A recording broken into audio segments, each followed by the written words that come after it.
Welcome to the Overwatch Cavalry Club Scrims Platinum Division.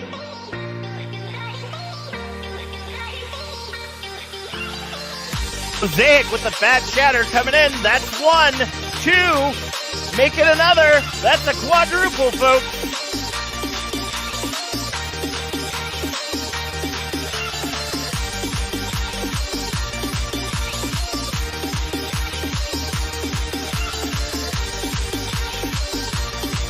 They can't send it in the Diva Bomb. Quadruple kill! Comes the Nano Drime Mew Mew Kitty doing work. Ooh, somebody give me a clothespin. That was a stinky play.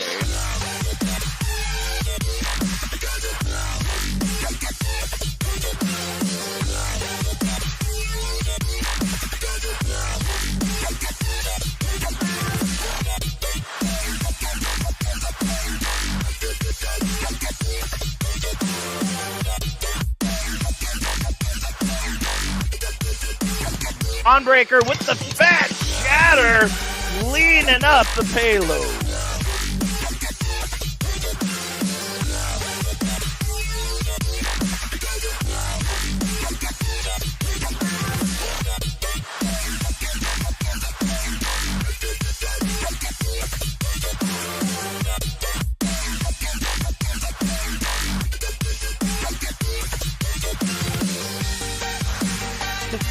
It is cleaning up the backline. Healers down.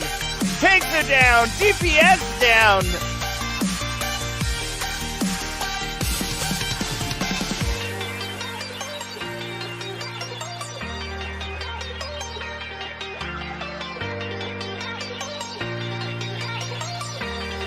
Ice break on the devil herself. That's two.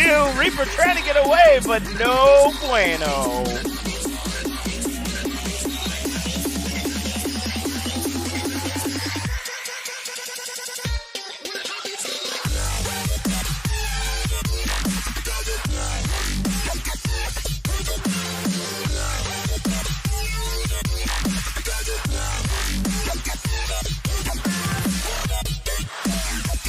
Getting into that backline, trying to keep them from pushing in. I have to say, Tincy's Winston does not monkey around.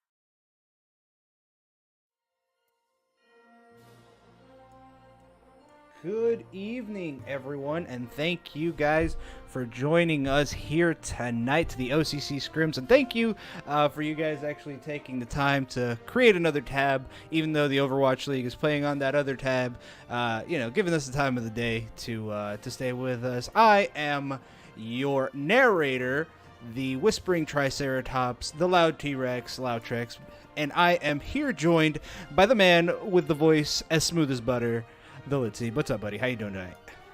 I'm doing all right. Just here to color in the lines that you make. So today, we're going to be seeing a game between Frost and Aether.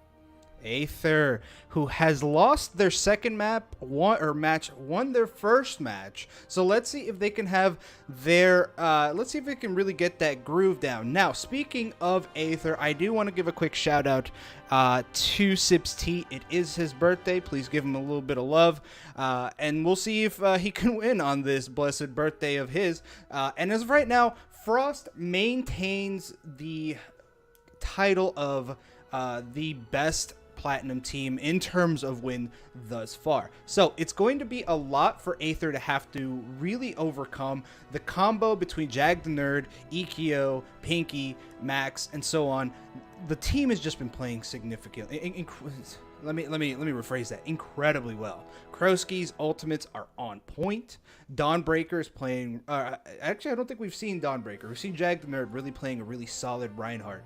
But at the same time, we're going to look over at Aether. Lucifer plays incredibly well, especially when put together with Waifu. Fusion's got a really good tank ability. Same thing with Sips backing him up here on OT. Ruby Glyph, better known as Dad for most of us, and Hip Hip or Hey on healing. There's a really good combo. There's a lot that can happen tonight. I mean, what do you think we're going to be expecting? Let's see.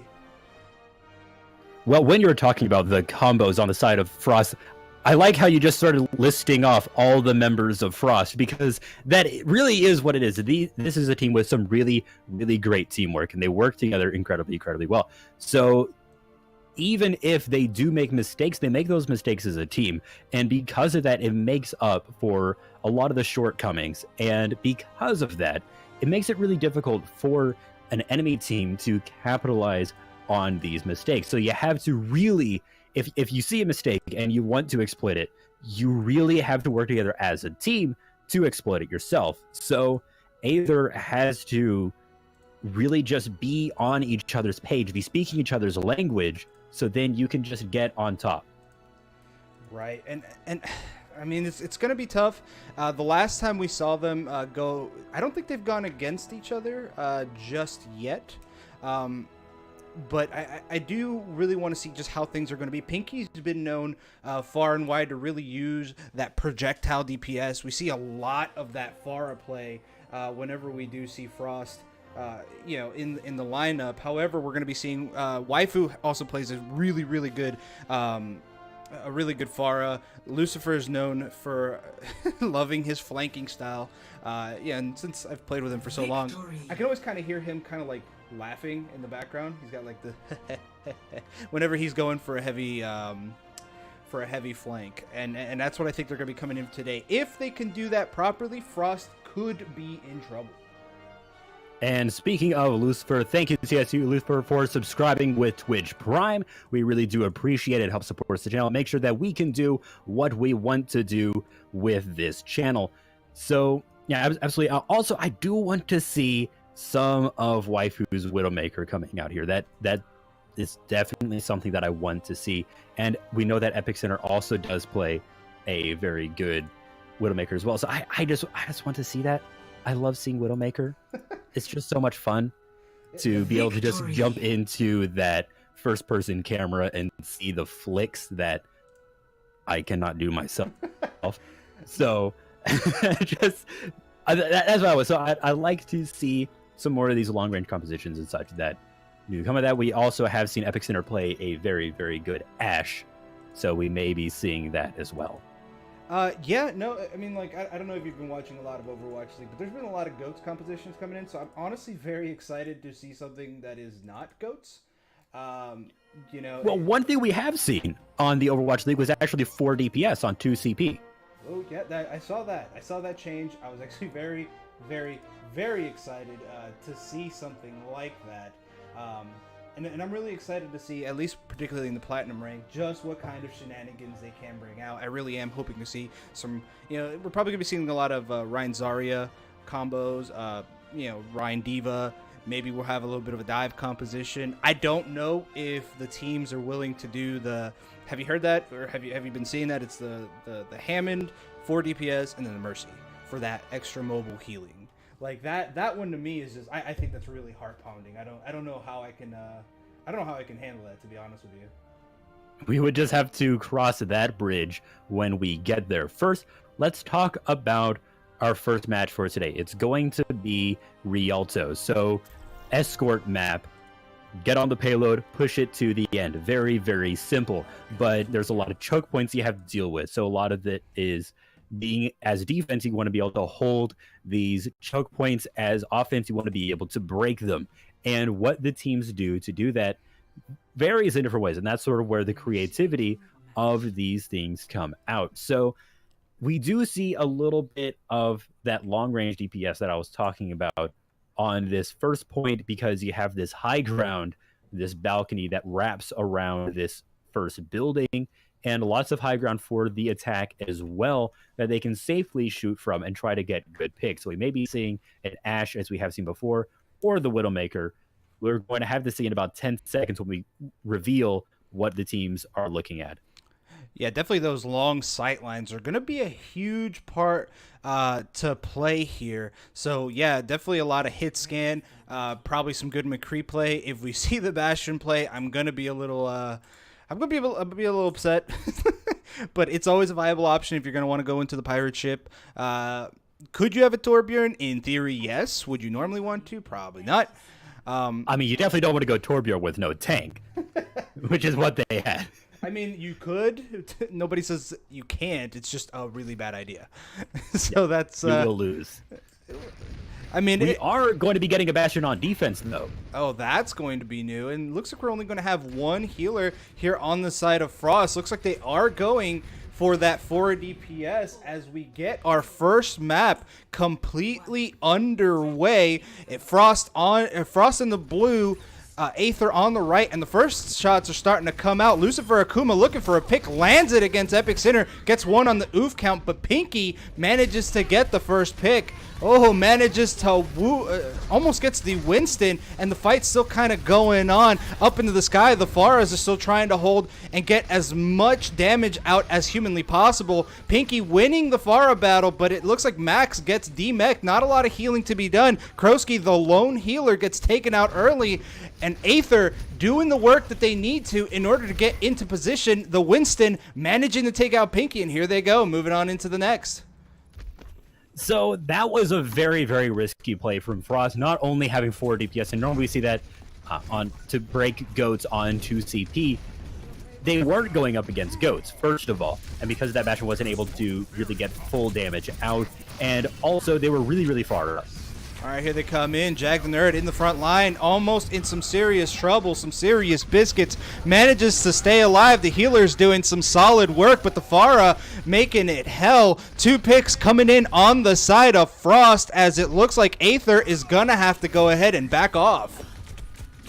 So they're going to have to find a different way to attack this point now, whether they just try and play the same game better, or try and do something specifically to break this GOATS composition that is now being run by Frost.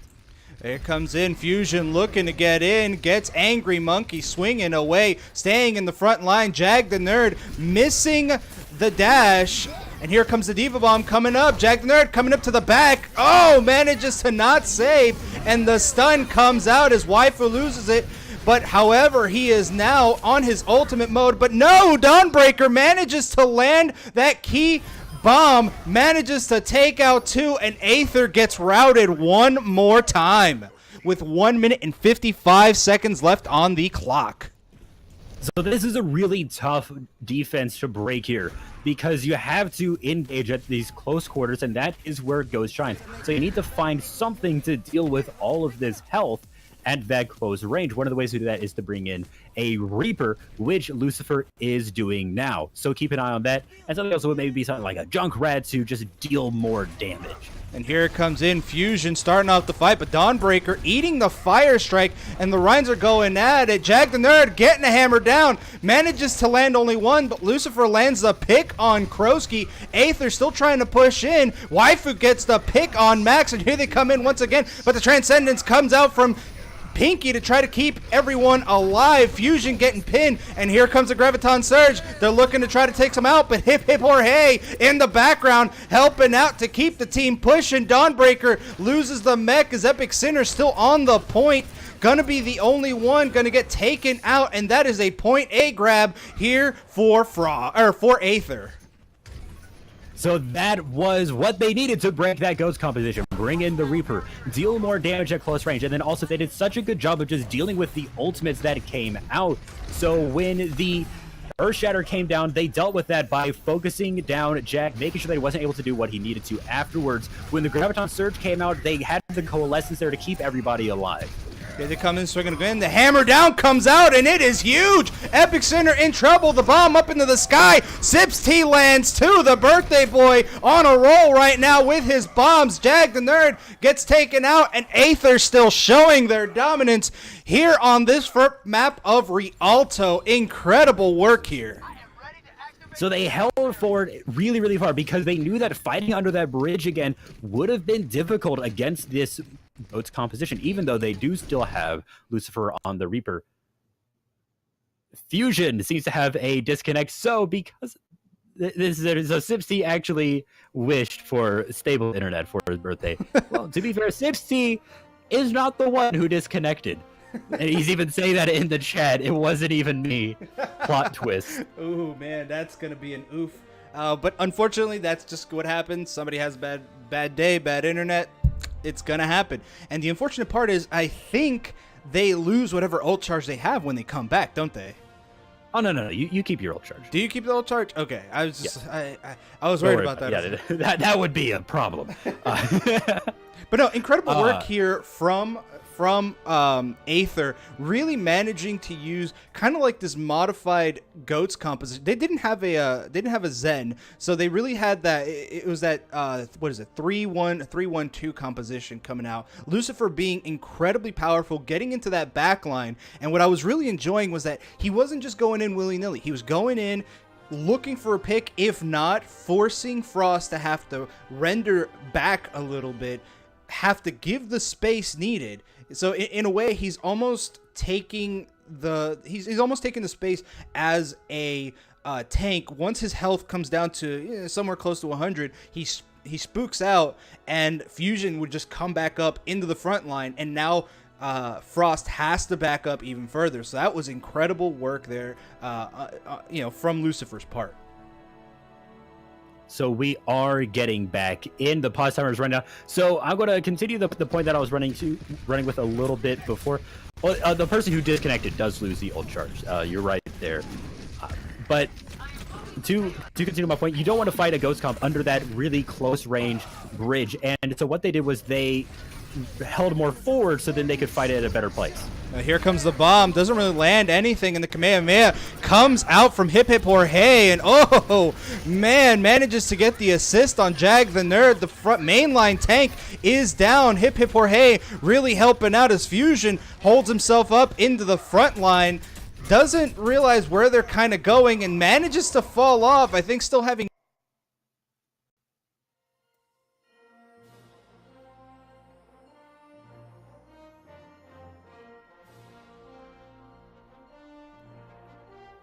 the pick was in great there for the side of Aether. The unfortunate part was, though, Fusion started getting disconnected and just ended up walking right off the edge of the harbor right there. Hell's Virtue in the chat calling it rigged. Maybe there is some mischievous goings on around here trying to DDoS. Yeah, I don't think that is what it's happening. It's probably just Comcast or Spectrum or whoever it is. Oftentimes don't do a very good job, but whatever. We're not going to get too into that. I do know that either they do have someone on the bench. Maybe after this game, they might swap Fusion out with someone else. It would be a shame because Fusion is one of their very good players. So we are going to be getting back into the game in just 3 seconds. All right, looks like we're going to get started one more time. Shazam taking the mantle of the Reinhardt. Pinky popping out the Iris to try to keep the team alive, though that might have been a little bit too early. Dawnbreaker up into the front line, might be losing the mech if not careful. Akuma still looking for a way in to try to find a pick. Going to go with the 2v1 against the supports. Shazam demeching Dawnbreaker, and here comes the Graviton. Oh, Bukowski popping out, dropping the beat to try to keep the team alive, and it manages to work as Jag the Nerd uses the momentum to push his way forward. No picks coming out yet However, it looks like Frost is able to hold a solid front line, and Lucifer gets the pick but gets stunned terribly. Jag the Nerd gets taken out, however, and here comes the Diva Bomb. Doesn't land anyone, but Hip Hip Jorge is just mowing down the opposition, managing the takeout too. Dawnbreaker getting demech, gets eaten alive, and that's a point B here for Aether. They have such a strong composition here. Yeah, it's this modified Goats composition. So normally with Goats you have those 3 off heals, and neither of them can really be a main healer in their own right. But when you combine it all together, is enough heals to keep everyone alive for a fight. So what they've done is they swap out one of the off healers for a Moira, who is able to output a lot of healing, especially for tanks, and then bring in a Reaper. Here comes the Graviton Surge one more time. The Diva Bomb comes out looking for a pick and doesn't manage to land it, but Shazam losing the barrier, gonna have to back off as Max pops out the rally, and the rest of Frost just coming in and swinging away at everything. Waifu in a bad spot, might be getting taken out as the left click W squad comes out to take him in. Jag the Nerd almost gets the pick, but no, that's not going to be enough as Aether routed back to their spawn point, having to consider another option. I think Max might have been a little bit hasty with the rally there, but look at this. They're just holding so far forward right at the spawn. Pinky managed to take it out, and here comes a hammer down from Jag the Nerd, looking to try to get a pick. Lands it on Shazam, but he is in a bad spot. Dawnbreaker trying to help him out, gets taken out by Sips T, and it's still a brawl here at the spawn. Pinky and Epic Center taking the high ground. Sips T getting taken out after the DMEC, but that's not going to be an issue as Frost losing one of their losing their main tank, have to back off. They don't want to sacrifice it, not with the payload getting that close. What do you think they've got to do, though, in order to try to clutch this in 30 seconds?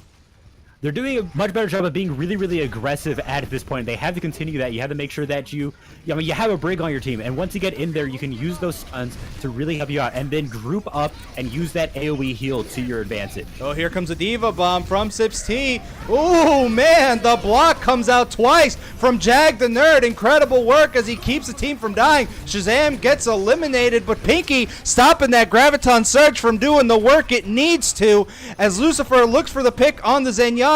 Gets in the middle. Is he going to land it? And no, it's not gonna do anything. Dawnbreaker manages to eat up the bulk of it. Sips T still trying to stay alive, and here comes the Diva Bomb from Dawnbreaker. Is that going to work? The 1-2 punch working just fine as Dawnbreaker picks up 2 kills. Sips T and Shazam getting routed, losing it. Has to back off, and Aether scrambling to try to get in onto the point. Lucifer switching over to the Pharah, but gets absolutely melted as the defense stands strong here for Frost on the first round. So they were able to use that really, really aggressive hold. And because they were so far forward, they did have time when they fell back. They've lost a fight. Everyone who was left, they all fell back, and then they used that time to have their team come back to them. And then they did such a great job of having Lucifer's number, knowing when it's about to ult. Before the point B was taken, as soon as Lucifer's ult came out, Max instantly stunned him out of it. And that time when you used the ult, then the defense matrix was up to just make sure it didn't do anything whatsoever. And maybe there needs to be a little bit more communication from the side of Aether to figure out what abilities are up so you can sort of micromanage these sorts of things and make sure that you don't get caught by surprise when that happens, or something to deal with that. Let's look at compositions, though, as we're going to be going into Frost's side to push. All right, here it comes in. It looks like we're going with the standard Goats composition here on Frost, or as they call it, the 3-3 comp on the Overwatch League. Meanwhile, we're watching Aether set up with an Orisa, so they're going to be a little bit more anchored, more than normal. So it's going to be really interesting to see how they can deal with a composition that's just going to essentially try to rush its way in right into them. Yeah, it's really difficult to play Orisa into that because Orisa puts down a stationary shield, but as soon as you run past it, then she doesn't have anything. And this shield is very far forward. So if they can be aggressive, which it seems like they are, they may be able to just make it invaluable. Ooh, Sips team might be in some trouble, but managing to land the pick on Max. It looks like they're backing up, staying together as a team, but a double kill comes out. Krosky and Epic Center picking up a pick respectively. Sips T in a bad spot, having to back up as Lucifer taking the role of the Pharah, still up into the sky, but we're seeing a lot of Frost picks coming in. And oh, the ultimate comes out from Shazam, but not landing much of anything. Dawnbreaker finishing out Lucifer, and here they come in for this next attack. See, that's what I was talking about. Because the Orisa shield was so far forward, then all this Ghost composition had to do was get past it.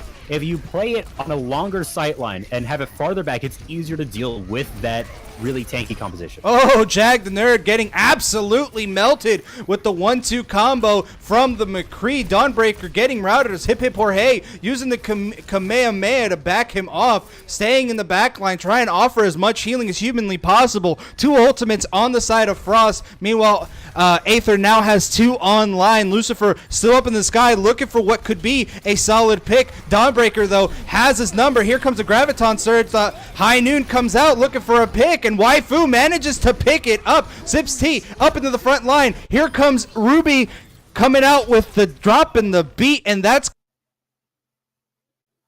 as we come into yet another pause. So this is pause number 3. I'm not sure what happened. I didn't press any buttons. I'm not sure what really happened either. Now, normally, if you do have it set up, once the game starts reading that somebody's losing connection, it goes ahead and just stops it anyway. So that could be what is happening. Now, let's deduce what's really just happened there. I mean, we saw the Diva Bomb come out from Dawnbreaker looking for a solid combo with Epic Sinner, but it didn't happen to land. Waifu managed to get the ultimate on and took him out, and then still nothing really came through with that Diva Bomb. Yeah, I mean, oftentimes the Diva Bomb is used for more zoning or even just getting the mech back, and I think that may have been what happened there. Lucifer did disconnect. I think you may have been right there. Once Blizzard realized that was going to disconnect, went ahead and paused the game. So I guess that is what happened there. It seems like Aether is having a few issues with connections. I don't know if that's just an Aether thing or not, but we will deal with it as we go. Hopefully he'll be getting back into the game soon. But yeah, so this Aether, once Shazam switched over to the Reinhardt, I think they've done a lot better job. It's easier to respond to the Diva Bomb since you can make sure that you always have a shield available for it. And you know, because with Orisa, you have a cooldown on it, and all you have to do as Diva is wait for the shield to be put down, and then you ult, and you know that the shield cannot be repositioned in order to block it. And with a Ghost composition, you have the Lucio, and you're able to just run past the shield. So what you really have to do in that situation in order to play Orisa into that composition is you have to stay really, really far back and make sure that you can use the halt to slow them down as they come, and then have enough damage to follow through on it so that they cannot get to the shield in the first place. Well, I wouldn't think it's just about just holding them at the shield, but it's also understanding that the shield is not your only option. I mean, and this is one of the things that drives me a little bit crazy when certain teams are playing. You know, when they do have an Orisa or they do have a Reinhardt, they kind of just stand in the middle and then pop the shield up. And, you know, sometimes they have nobody behind them, or they're really just kind of standing in open field with the shield out for absolutely no reason. You know, if you can play a corner, or if you can play within a building or somewhere where if you have to bug out, you can. And I feel like that's a failing of a lot of players, that they're just not using those corners, using the cover to their advantage. That is incredibly important. And unfortunately, with a GOATS composition, you can still try to play that corner, but unfortunately, if you don't have the firepower to slow down GOATS, a Ryan is just going to come in with that Lucio speed boost and just left-click W as many people as humanly possible. Yeah, definitely playing that corner is very, very important because you cannot rely on the shield to be up all the time. A Reinhardt has to make sure that the shield is taken down so it can recharge, and Orisa said it's on a cooldown, so if it gets burned really quickly, it's also not very big, and it's also not mobile. We started the game, and then we're paused. I getting calls from captains in chat is all. they're making the switch back to alchemy.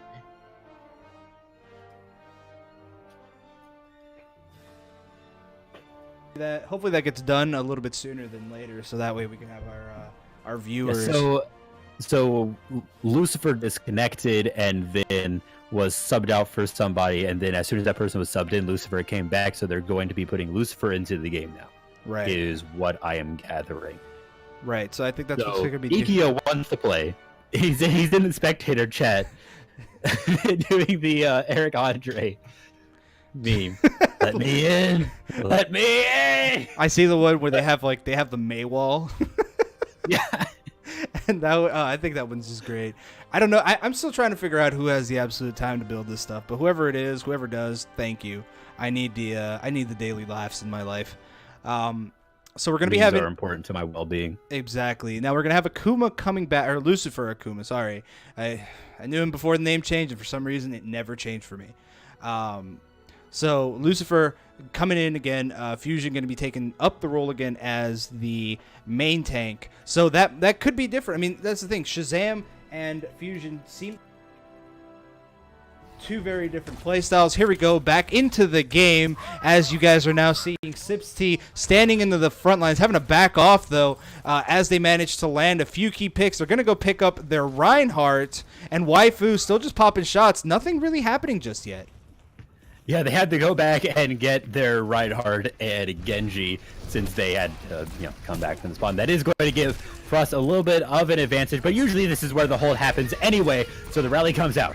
Rally comes out. Pinky looking for a pick, and the hammer down. That's a huge one. Oh, but he goes in for the stop. A clutch shield comes out from Epic Center. Hip Hip Jorge trying to keep the rest of the team alive, and the rest of Frost routed, but he doesn't know where to stand.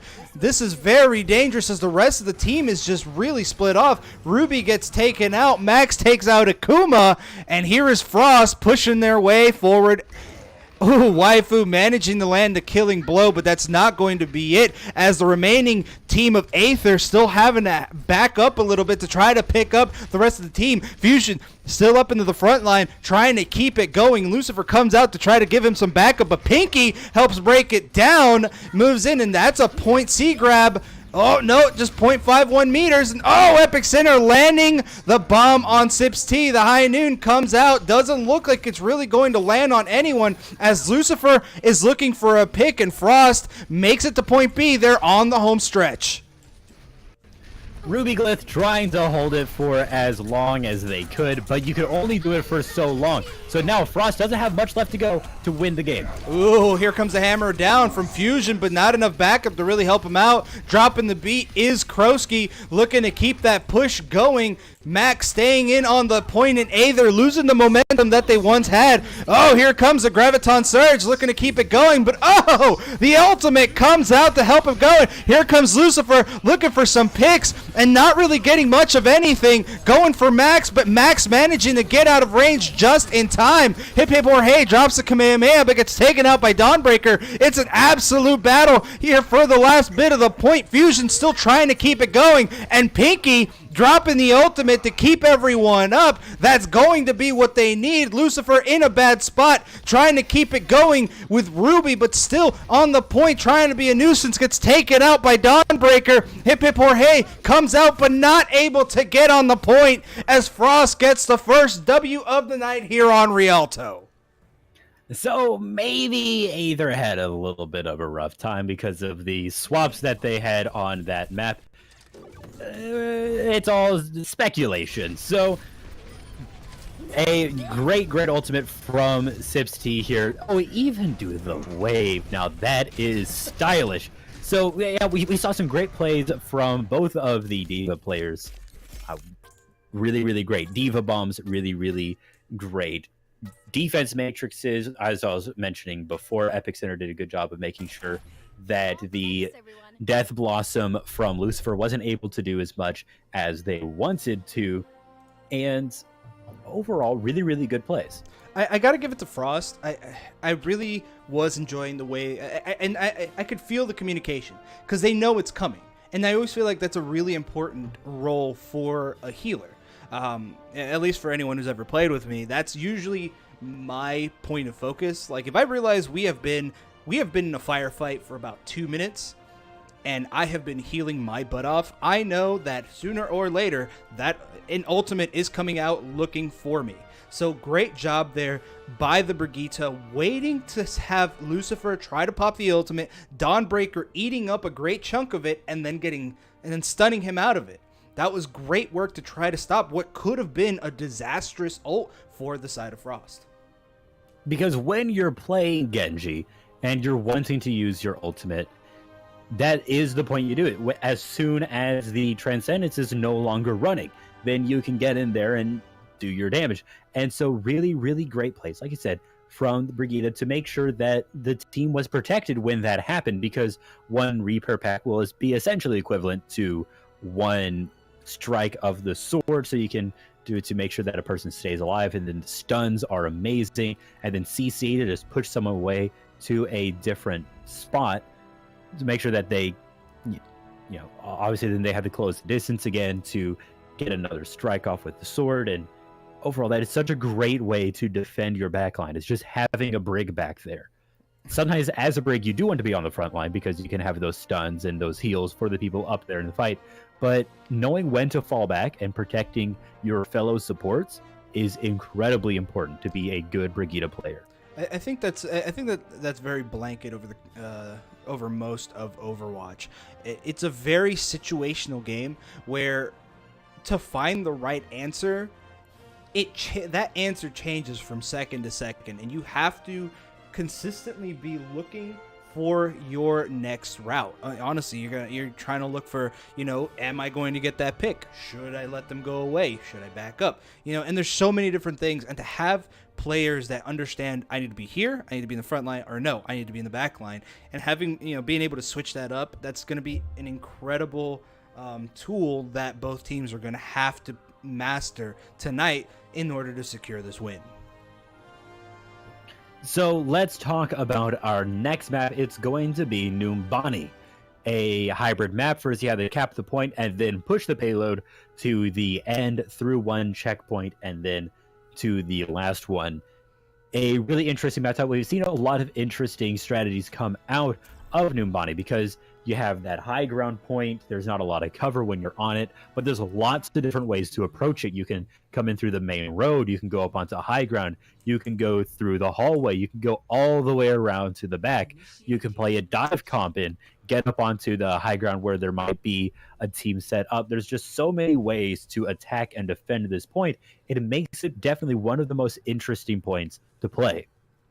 You're absolutely right. And I think that's the great part is because there's such a variety. It can work. If you can time it right, get the right picks, you could really run quite a few compositions. You can do that, the cheese. You could have that Bastion, Torbjorn, Symmetra setup, which is, I think it's absolutely infuriating, but there's so many nooks and crannies here that you could make an extremely solid defense. Likewise, you could have that Pharah really doing work up into the skies and having so many different buildings to hide behind. There's so many places to jump to. So I really want to see the kind of defense that Frost has to bring. And it looks like it's going to be kind of like a weird hybridized dive composition with Max if they playing do go through with this.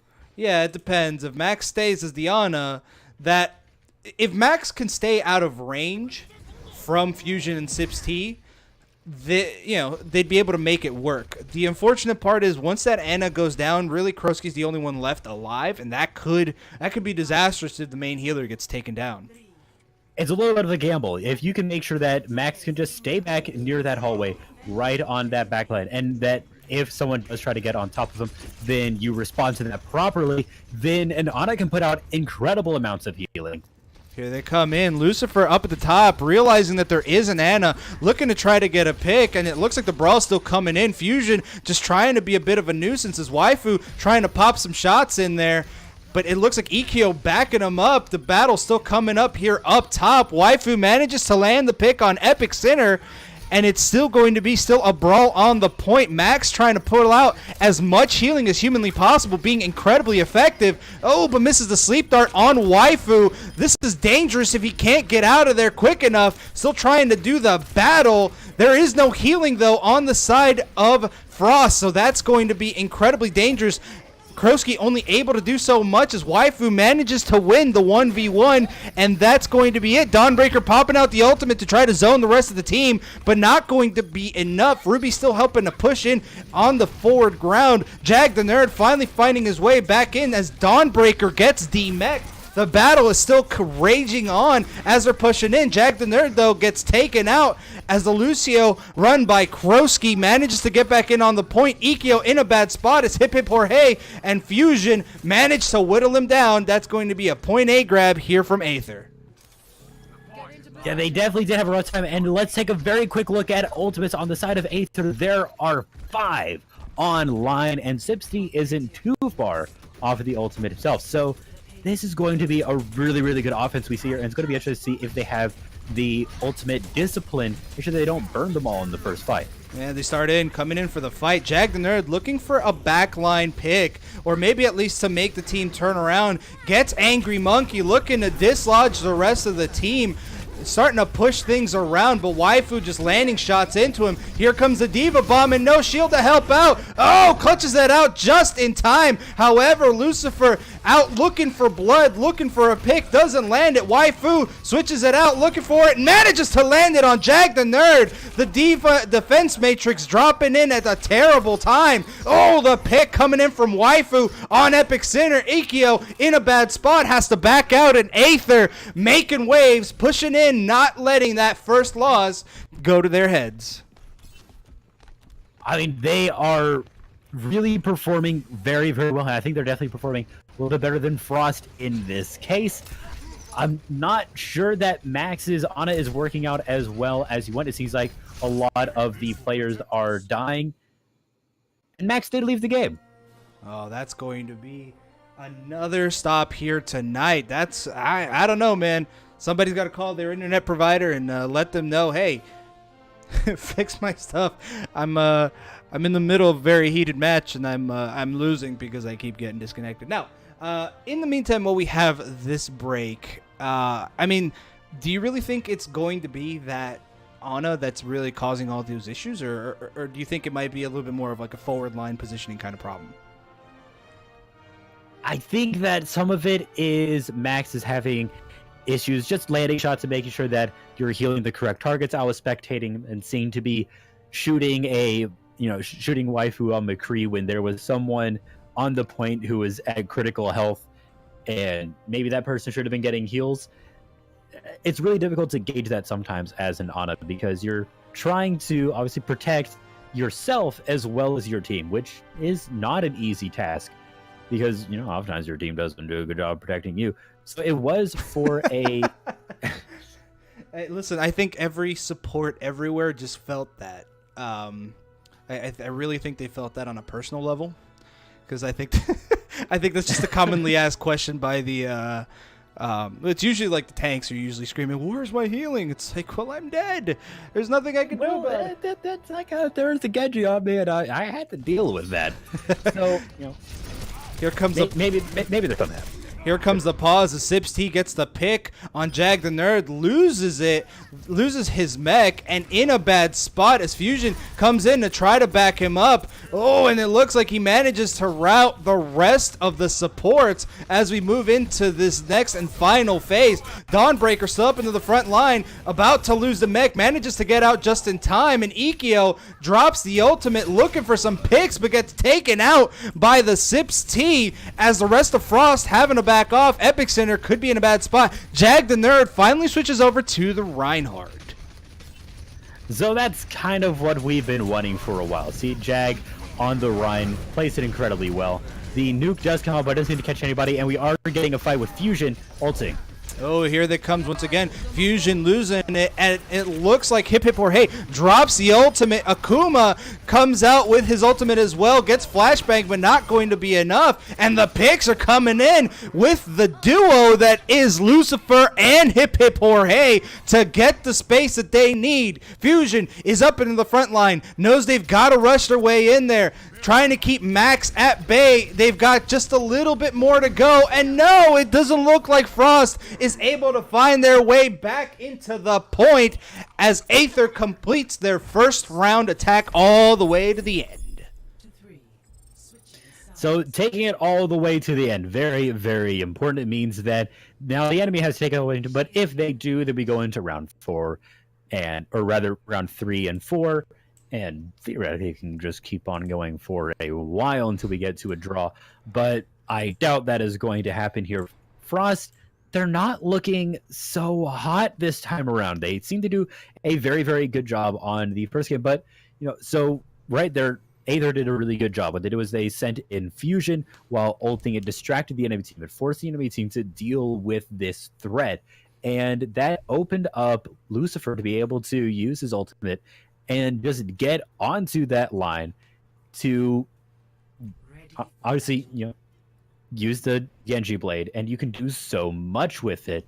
Ikkyo wasn't able to get quite as much out of their blade because the team on Aether responded to it a little bit better. You saw that it was actually the D.Va that killed it. So as soon as there was an ulting Genji on the back line, tanks were responding to it, DPS were responding to it to make sure that they weren't able to shred up the back line and create a good opportunity for the enemy team.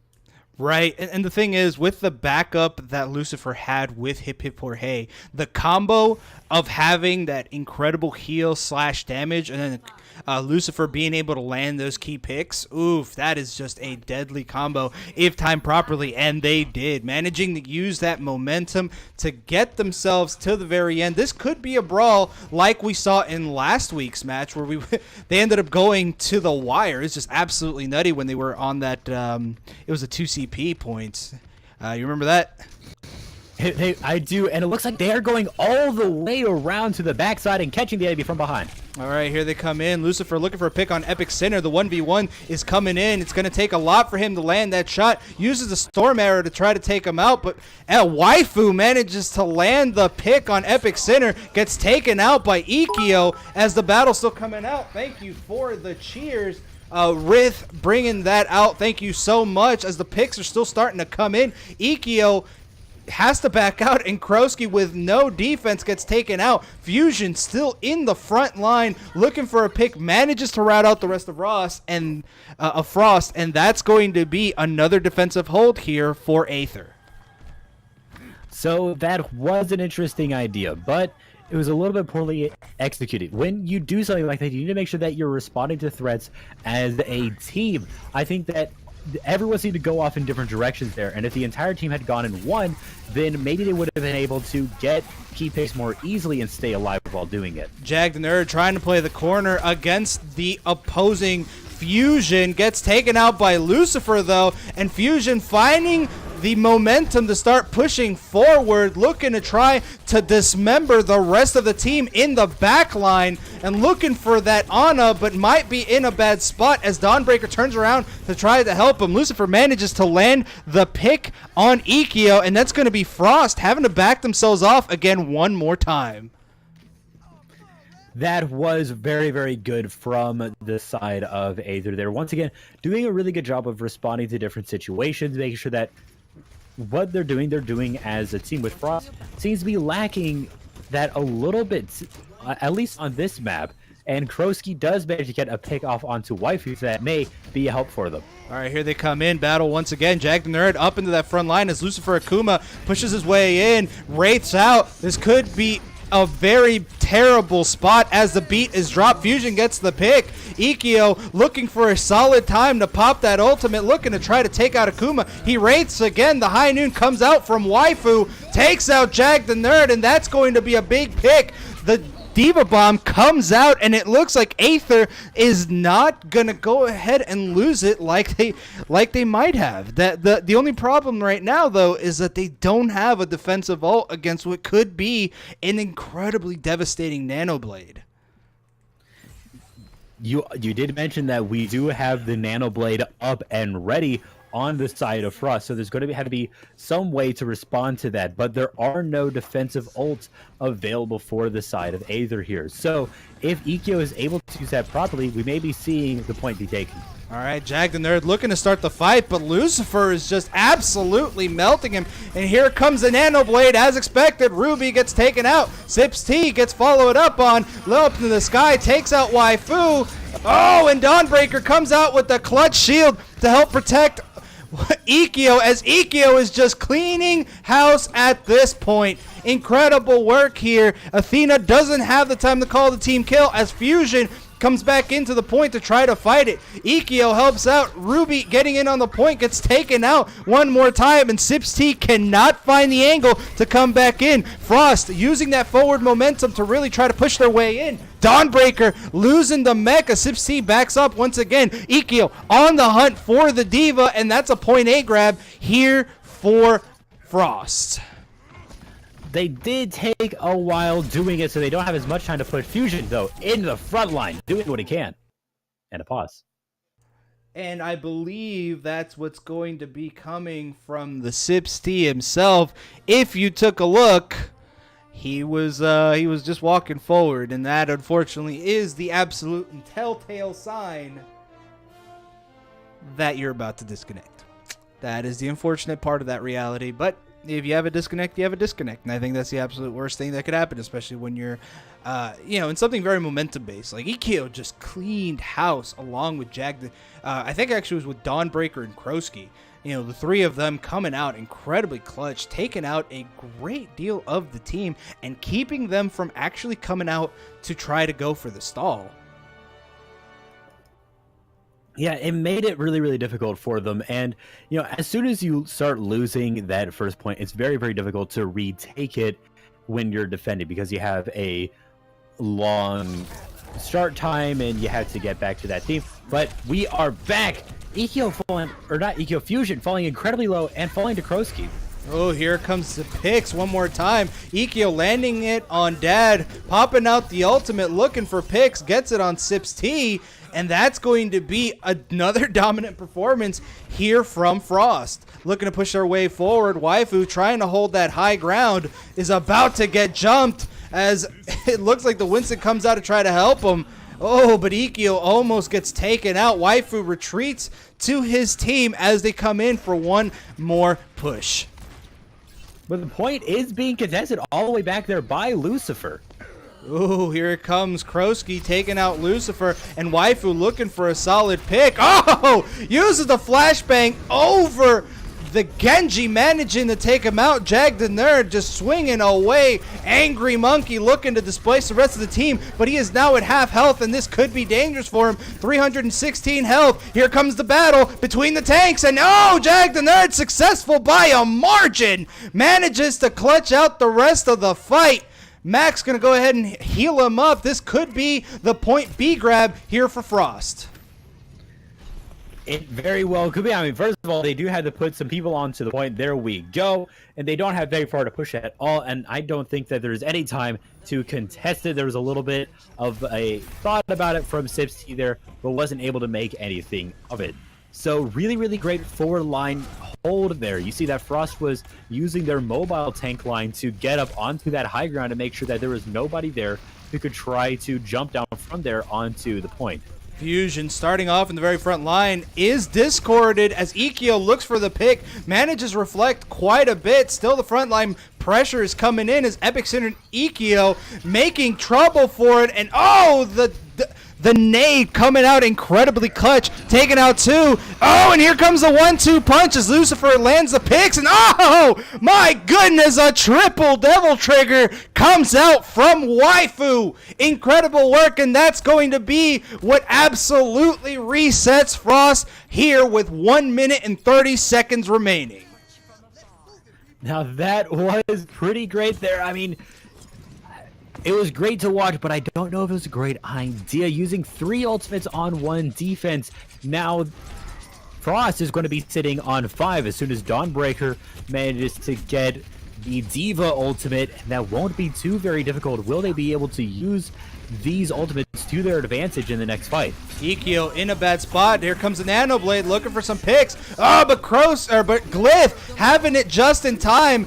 And it looks like the ultimate comes out from Hip Hip or Hey, managing to still keep that front line going. In some trouble as Epic Center picks up the pick on Fusion. Epic Center looking for anyone and everyone to take out. Frost finally making their way in. This is the home stretch with 30 seconds in on this battle. Oh, lands it on Ruby, and that's going to be a healer taken out. Looking for some picks as Fusion manages to land the hammer down, but Ikio finishes it off. Krosky pops out the ultimate to keep the rest of the team going. Lucifer still up into the front line to try to take it out, but Max clutches out the pick. Still comes out. Krosky still trying to work in. Takes out Sips T. And we're going to have a brawl here, folks. This is still towards the end of the match. Ruby hops in onto the point, but gets taken out by Krosky. Krosky with another one on Fusion. Looks like it's not going to be it. Lucifer Kuma coming out, but no, gets absolutely melted. And it's not over yet here, folks. Aether is not out of this fight, but Frost not willing to go down without swinging. And that is what you want here. We're going to be going into a round 4 for just more, or rather a round 3 for just more exciting shenanigans. So the main thing to look at is the time bank difference. Right now we're going to be seeing Aether push first, and they have 3 minutes and 53 seconds to push it as far as they can, whereas Frost will only have 1. Will they go ahead and get that time? I think right now they're fighting for all the marbles. I think it's 1 tick, no? Because I believe they should have 1 minute to push and get as far as the side of Aether can. That should be how it will. It be 1 tick? Okay. Yeah, well, so they're fighting for all the marbles. Either way, just only getting 1 tick, that is not a lot in order to win this map. Yeah, Frost really had to struggle to try to go ahead and get it to the very end there. And they could force this draw, but it's going to take everything that they have in order to make it work. Waifu considering to use that Pharah, and he probably will be. And the combo between Lucifer and Hip Hip or Hey could be the deadly force that's going to take down Frost. Here he come in once again, and Fusion jumping out. Extremely excited, but it looks like they're waiting to see just what exactly they're going to do. Not really having a clear decision just yet. I think they have Akuma, Lucifer looking forward and calling out just what they've got. Oh no, but he gets hit by Epic Sinner's Venom Mine, managing to land his position, and it looks like Aether's going to take their time, trying to figure out where they're going to come from. Starting out down low, they know where Ikio is, and here comes the starting fight. Starts the shooting, but they're going to have to go ahead and reposition. Ikio takes out Lucifer, though, as he goes in for the dive on his own. Epic Center takes out Waifu, and they're going to have to go ahead and back off as they're going to get pinned in this particular corner. Ikio still keeping eyes on that rear corridor, looking to try to keep the rest of them down, but Fusion takes out Krosky, and that could be dangerous if the rest of the team can't come up with any form of solution. Looking for the picks on Sips T. Ikio still working it, manages to take out the Lucio as Waifu manages to take out Ikio, and this could be disastrous here for Frost. Waifu with another pick on Epic Center, looking to dethrone the Kings with a solid rocket in midair. Krosky the only one left on point, and that's going to be it as Frost ties up this match 1-1 tonight. So now that is looking pretty good for the side of Aether. Like I said, tying it up to 1-1, doing a lot better since their last game. You just saw some really, really great teamwork there, making sure that whenever there was someone on the back line, then it was their team who was following up. And whenever there was someone, threatening your healers, it was the team who was going and answering that. And when you were pushing like this, it was the team who was pushing together and making sure that the opportunities were there for the ones getting the play of the game. Yeah, incredible work there done by Aether, showing that they are not out without a fight. And for those of you who have been with us long enough, know that a lot of the names coming into Aether are actually from Team Void, which were a gold team. So those of you at home who do have hopes to raise your rank, please join us here at Overwatch Cavalry Club. We do need more players, trying to do more for you guys. And we do have some announcements that we will be giving out within the next few days, within the next few weeks. But in the meantime, if you are new here, thank you. Welcome for joining us. We're actually just about to hit our halftime. I will be giving you guys instructions on how you could be joining us and how myself, Litzy, and the rest of the stream team will be able to be here, commentate for you guys, and really make a show and show people the progress in which you guys are going to. If we've got nothing else, we're going to go ahead and take our pause for the halftime video done by the Elfie herself. Folks, stick around.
Alrighty, folks, thank you for hanging out during the break. We are now having this ridiculous match, Aether versus Frost at a 1-1. I'm still joined here by the, voice as smooth as butter, Litzy. Buddy, tell me what kind of match we've been having tonight. I think it's just absolutely nutty. It's been really back and forth. It seems like both games were pretty dominant. Honestly, the first game, Frost was really doing well, and Aether, they seemed to struggle near the end. And then that second game on Numbani, Aether was popping off, and Frost just seemed to be waves crashing upon the shore, just not really being able to do what they wanted to there. Right, and it seems like even with a little bit of connection issues, Frost just could not really figure out where they were. I mean, it's hard to say if it really was the Ana pick, because Max was still doing a solid job as the Ana healer. But I think the unfortunate part was that Frost was really running more of like a dive composition. And when you do have the dive composition, you need a mobile team. Unfortunately, Ana is not a mobile character. So if you do have a mobile team pushing all the way forward and Ana is either A, trying to keep up or gets flanked hard, sure, you can have the rest of the team jump back and try to help out as best possible. But unfortunately, you're losing all that space that you could have. If you did have, like, let's say, a Mercy that could follow through and help out, or a Moira that may not be able to follow to the T, but has a little bit more of that mobility, especially with that phase walk, just able to get in and get out of danger. So I mean, that's really hard to say. On top of that, Waifu at the very end landing those incredible rockets, and Lucifer mixed with Hip Hip Jorge just really working it down. I mean, there was just a lot going for Aether. Yeah, I think that if we are going to be running the Ana on dive on defense, you just always need to be ready to go back and respond to that. And I feel like there was a lot of brawling down on the point when Max's number one danger was Waifu on the high ground shooting at Max. And so that needed to be the thing solved, right? That was the number one problem for Max, because Max was having to duck in and out of cover to make sure that they weren't killed by Waifu on the McCree.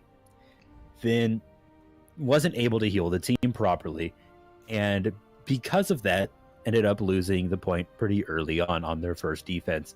So I think that is something that they'll have to work through if they do want to be running on a defense with a dive composition later. They're going to have to figure that out a little bit better. Is you have to listen to what your Ana is having issues with, because it's really easy to shut down Ana. No mobility. The only sort of escape you have is a skill shot with a very long cooldown. And you have an ability that you can use to heal yourself, but that then actively takes that away from your team. And you can only use it once. It doesn't heal a whole lot. So it makes it really, really difficult to deal with things when your team is off fighting one thing, but you have a problem somewhere else.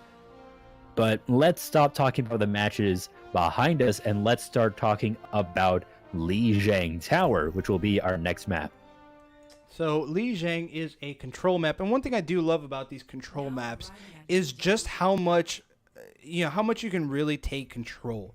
Sometimes it does end up feeling a little deathmatchy. There.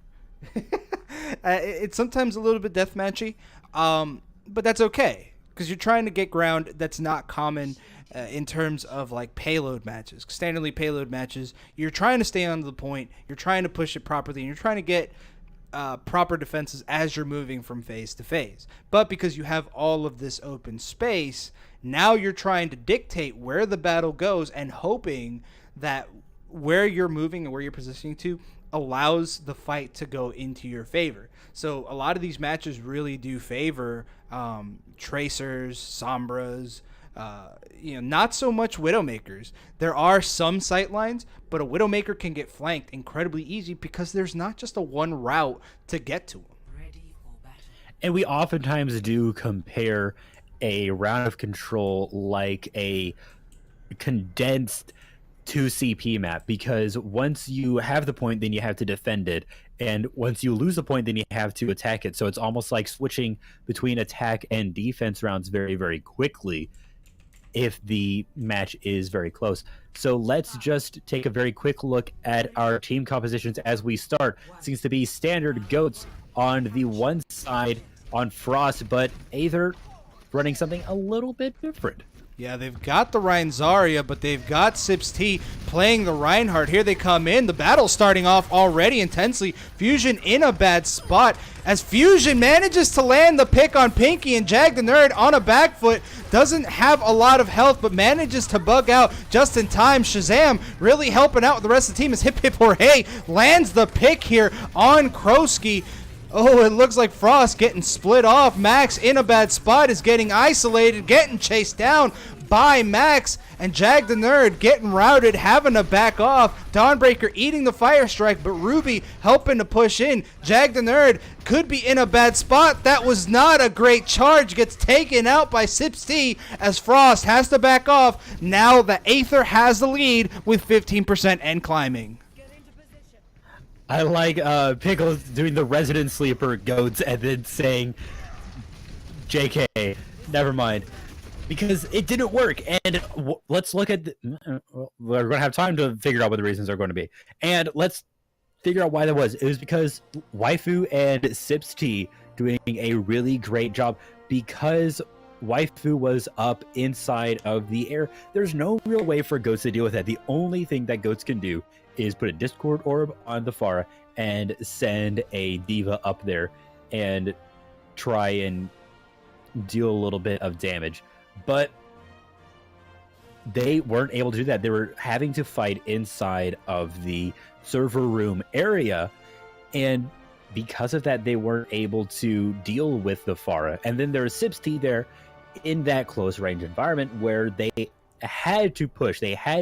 Frost had to push into the hallway where Aether was. They fell right into O.C.C, who was able to shred them through very, very well. And with proper protection from Shazam with very good bubbles, that meant that Goats wasn't able to do what Goats wanted to do. All right, here we go back in one more time. Waifu lands a pick on Krosky as Jag the Nerd getting routed. O.C.C finding that momentum, manages to take, actually it was Jorge that ended up getting credited for the kill, as Aether really showing a strong performance at this point. Still keeping them towards their spawn point. Jag the Nerd starting off one more time, pushing in forward, but it doesn't look like he's able to find just the angle that he needs. Here comes the hammer down, and no, he misses it. Here comes the counter, and defensive ults are coming out, but O.C.C getting ready, looking like he might just pop it. No, in a bad spot, gets taken out by Ikkyo just in time. Waifu could be in a bad spot, as it looks like Frost still not able to make the waves that they need in order to get themselves where they need to be. Yeah, right there. I mean, there was a huge Earth Shatter block and then follow-up Earth Shatter from Fusion. Just completely made Jag's Earth Shatter useless and then responded with a huge Earth Shatter of their own, although Max was able to top it with the Transcendence. Oh, here comes Pinky with the rally, able to keep it going. The die comes out from O.C.C, but so much defenses comes into it. O.C.C not able to deal with the pressure. Swinging away, Pinky just on fire. Left click W to make it work. Waifu up into the sky, but is gonna get completely focused down as Frost finds their footing at this last percent here on Lijiang Tower. Now that was pretty close, all the way to 99%, but a very good push from the side of Frost here. But they do only have one ult to their name. They're going to have two more coming up soon, so there's going to have to be a very quick response to this. And it looks like they're going to be going all the way around the backside to make sure that they are not fighting a Goats composition right in that hallway. Incredible work there from Aether, realizing their win condition, knowing that shouldn't be done. And here comes the 1-2 punch. Is that going to work? And oh, Waifu landing with the triple, demecking Dawnbreaker. Dawnbreaker the only one left, and Krosky gets taken out. Incredible work, the Graviton and Rocket Barrage combo clearing the point here for Aether as they now secure this first point. That was a big play. You knew that Goats was sitting up there right at the front, ready to fight at that hallway. So they went all the way around. That forced the Goats come to reposition. So once Frost came to the point, they started to engage up those stairs. But you have the high ground. You see what's going on. You throw the Graviton Surge down there and then just drop a huge rocket barrage on top of them. They had no defensive ults to block it, and they knew it. So Aether was able to just exploit the fact that Frost had none of those defensive ultimates and just wipe them out, and there wasn't enough time to come and contest it afterwards. Right, incredible work there by Aether, really using that momentum to try to keep themselves forward, and it looks like they're still keeping with this Goats comp as Waifu takes to the sky looking for a quick pick, but it doesn't look like it's going to be so, as the rest of Frost uses that inside location to try to keep Waifu at bay, but it's not going to be enough as he just starts shooting his way into it. Jagner getting fully healed up as Fusion gets taken out. That's the main tank for Frost. Sips T still up into that front line, still trying to get some work in, but it doesn't seem like just anything's getting done. Ruby Glyph getting taken out, and that's going to be Frost clutching it out as Max gets kicked off the stage, and Waifu having to back off, still trying to keep control of that bridge. Does have the ultimate, but that's still not going to be enough. So that was a very good play from Frost. They knew that they had to cut the sight lines from Waifu, and they knew that chances are Waifu was going to be watching the bridge. So they went along the backside where there was more hallways and more cover, so that they weren't taking as much damage from those direct rockets, which meant that they could survive for much longer on the point and took away a lot of Aether's damage. Here comes Orion's fighting at, and here comes the ultimate from Hip Hip Jorge to try to keep people up. Oh man, and Hip Hip Jorge with the Kamehameha lands one. Waifu cleans it up with another, but Max, the Kamehamehas are just going out, but it's not going to be enough. Max gets taken out, and Dawnbreaker and Kroski, the only two left on point. The unfortunate part is that there is a Moira, so Kroski cannot stall for as much as he wanted to. Now we are seeing the tide shift as Aether now has 5% and climbing.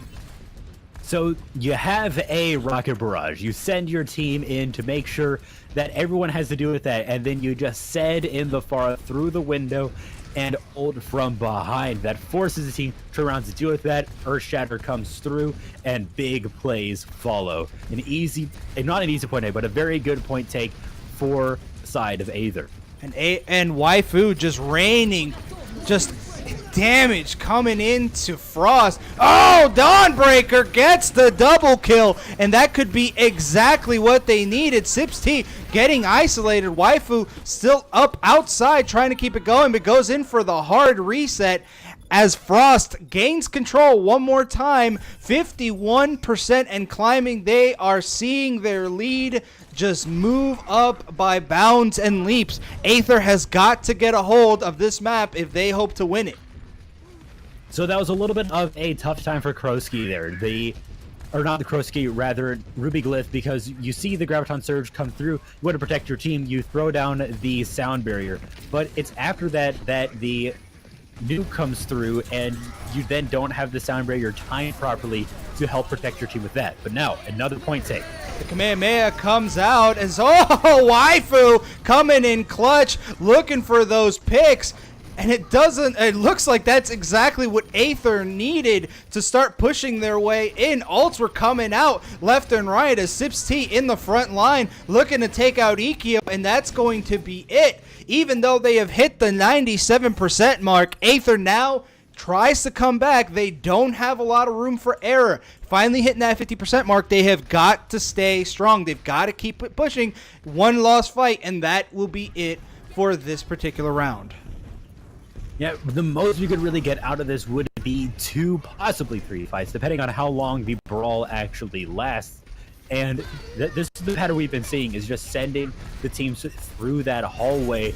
But now, on the point. Here it come in, looking for the picks. Fusion lands one. Ruby Glyph getting taken out on 2, and this is already looking pretty bad here for the side of Aether. Manages to take out yet another one. Sips T gets stunned. Oh, but he manages to land it on Pinky, gets it on Kroski. Will Sips T be the hero on his birthday? It might just be so. Takes out Max, looking in against Dawnbreaker. getting as much healing from that as humanly possible, and it looks like Aether able to clutch it out at the very end. The Lucio tries to come in, but not enough time. Pinky tries to rush on in, but get absolutely deleted. Jag the Nerd comes out to try to keep it going, but once again, not working. Bax gets in. Sips T has got him in his sights, takes him out. The bomb coming out. Is that going to work? Dawnbreaker taking out Waifu, but not going to be enough as Aether lands their second win of the night. So there it is, ladies and gentlemen. Aether's going to be taking it away today. So really, really great plays there from Sips T. We've been seeing so many issues with Reaper, especially with the ultimate, right? Death Blossom hasn't... it seems a little bit weird that it's not Waifu getting the play there, but it kind of makes sense. 4 kills and a D-back, and it's the Coalescence that gets it. No, because it's actually more damage is not just the last hit. It does make sense, but more it's damage, a little bit amusing. more damage, healing, and healing. Yeah, just you are right there. So, and that is Coalescence all bundled into one fun package. So. Back to Reaper. So we saw Lucifer on the Reaper. It seems to be what Aether seems to be their response to goats, is you run a Reaper and possibly a Pharah as well. And what that does is Pharah can put away that long range damage, and then Reaper can have up close brawls against tanks. Really great. But the problem has been around with Reaper's ultimate having a difficult time against goats, because you have bubbles, you have shields, you have stuns, especially from Brigitte. There's so many ways to shut down a Reaper ultimate, and it was only right at the end with Sips T in the last fight able to actually get value out of a Reaper ultimate. This seems to be for this entire day, and it was in the fight that it needed to be in, because that was the last fight of not of the day, but of that map, and that was going to be the deciding map. So very, very good overall. Yeah, no, the incredible work done there. And the unfortunate part was Pinky managed to land a stun prior, and he ended up securing a kill. However, because of that, Pinky didn't have the stun available. Forbidden Ethal, thank you for following us. Please let your friends know. We'd love to commentate for you guys if you do feel like joining us here tonight. Now, back onto it, though. That ultimate really did come in at a clutch time. Pinky just didn't have another stun available, and Sips T managing to land 3 solid picks with that one ultimate, oof, that was just incredibly difficult. After that, all that you could really do was go for the trickle. And once you hit the trickle phase with a really powerful Reaper and a charged up Zarya, there's not really a lot that can survive that for very long. It is, Zarya puts out a lot of damage if you know how to track and use those bubbles properly. If you watch Overwatch League, it seems like those Zaryas get 100% charge instantly. Partially just because there is so much damage coming out, and partially because those Zaryas know what they're doing. And when you are at 100% charge, you just feel so powerful, able to just shred through people. It is great. So everyone, get hype in the chat while we go into our last map of the day, Temple of Anubis. O.C.C. It could be. Could be. If Frost can clutch this out, then we go on to map 5. Yeah, we're going legendary into a legendary phase, which is the legendary map 5. So, will Frost be able to make it? I mean, they do have the chops. They do play aggressively. They do. No, we're good. Yeah, it looks like there was an accidental pause. That had to be a joke. That had to be a joke. That's right. I was Dear just... God. I was like, oh, man. I know someone somewhere has got a little clicker on it. It's like, man, another pause. But alrighty, this is a great map. I think there's just so many different ways that you can really make it work. Having a Widow is incredibly important here, especially if you have one that can really click those heads. That's going to be incredibly important. Having a Hanzo works here very well. I mean, there's just so much that you could really do in this particular map. And even depending on the placement, you could even use a Symmetra, a Torbjorn. It just really depends on your team and what they're able to work with. And speaking of Symmetra, please, I want I want what Aether is running to be true, because I'm seeing a Symmetra Bastion combo being able to position up, but no, it's not gonna happen. No, Yeah, it's waifu who's gonna be on the Pharah, but I mean, I guess that makes sense. But we are going to be seeing the Widowmaker from both sides. Fusion going to be on the side of Aether, or actually no, that's probably a lie. But we are going to be seeing Epic Sinner on the Widowmaker on defense at least. So get excited for that. All right, Jag the Nerd on the Orisa, trying to hold that high ground, as Waifu going to be able to try to contest that high areas. Oh, and it could be terrible here for Waifu, but manages to get out of dodge just in time. Damage coming in from Pinky, not able to really clutch anything just yet, as Aether swinging around looking to get a better position. Waifu gets the pick on Epic Sinner. Oh, but the return from Pinky takes out Waifu, gets dove by Lucifer with the shurikens. Well done, manages to land the pick as Lucifer starts becoming a huge nuisance, barely getting out of dodge, but no, Krosky's going to be the one that finishes this one off. Krosky, incredible work here as the Zenyatta, but in a very terrible spot. Doesn't really seem to have anyone to back him up. Epic Center trying to help contest, but that's Aether that's really going to make waves here on this first point.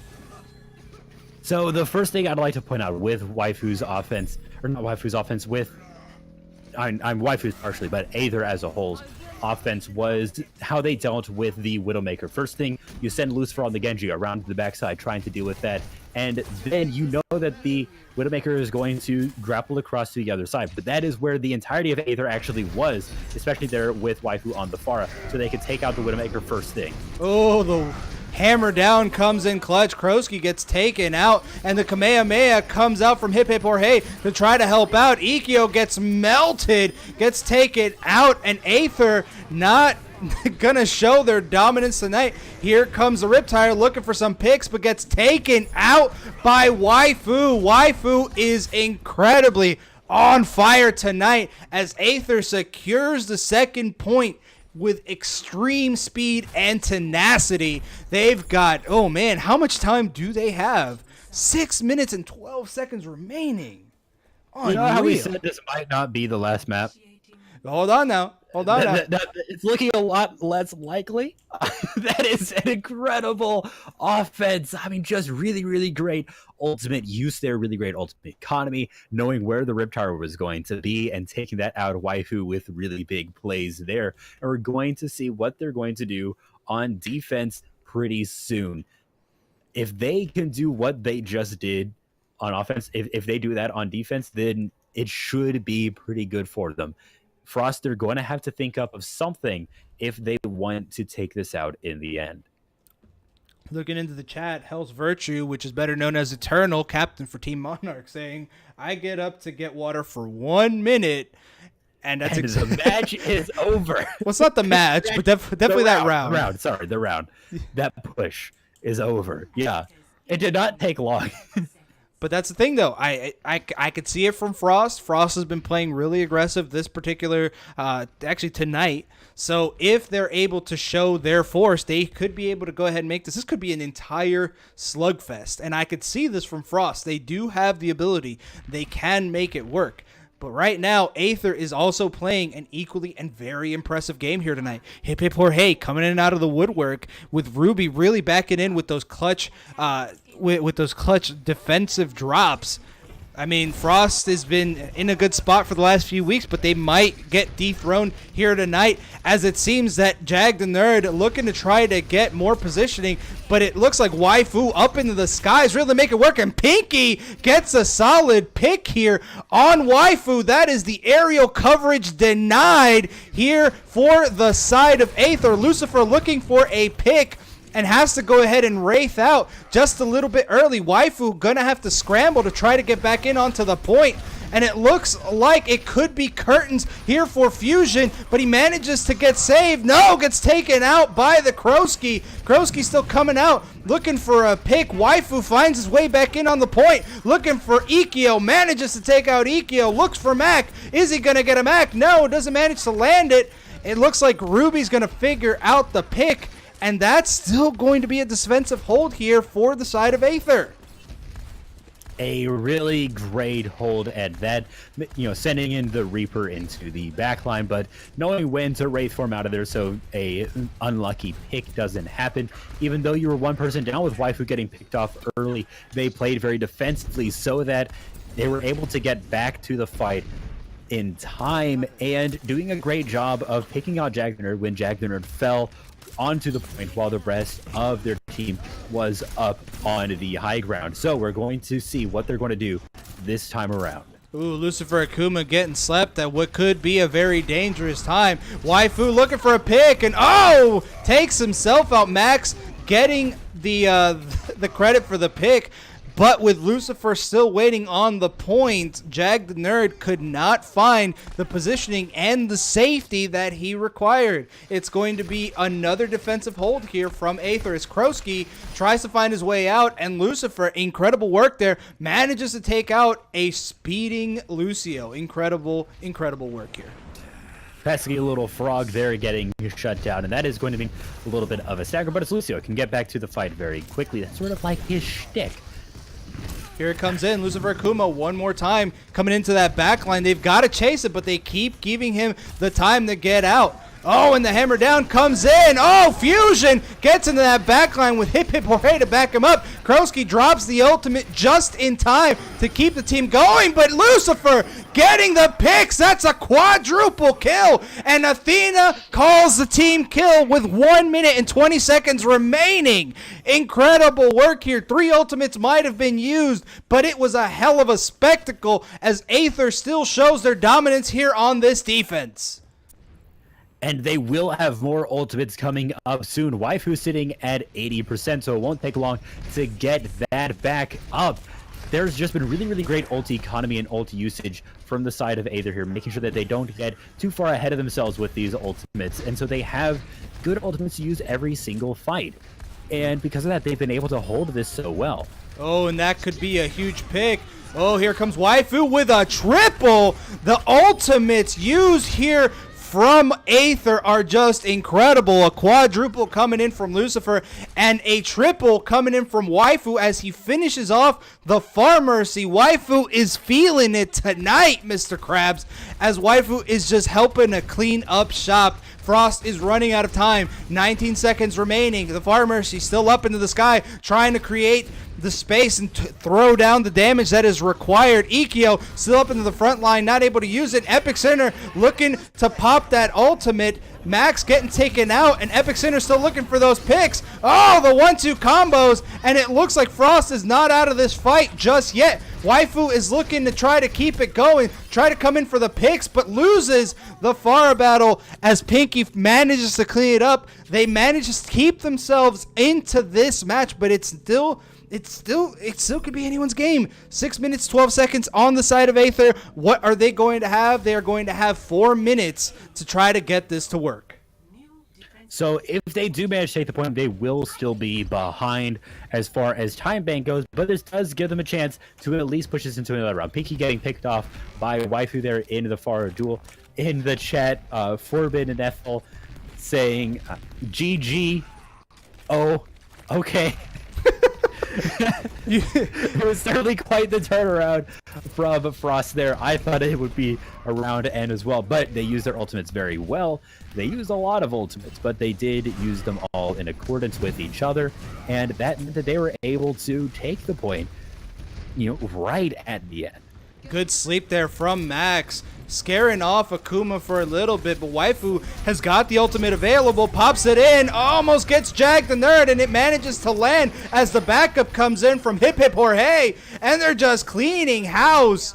Not managing to land the team kill just yet, but great work there with the combo of Hip Hip Hooray and Waifu landing a lot of those mid-air direct shots.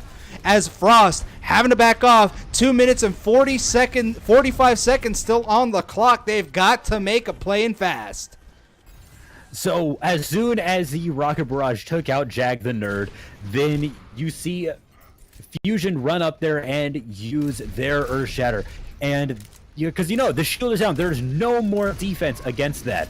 and it was a great play overall from Aether.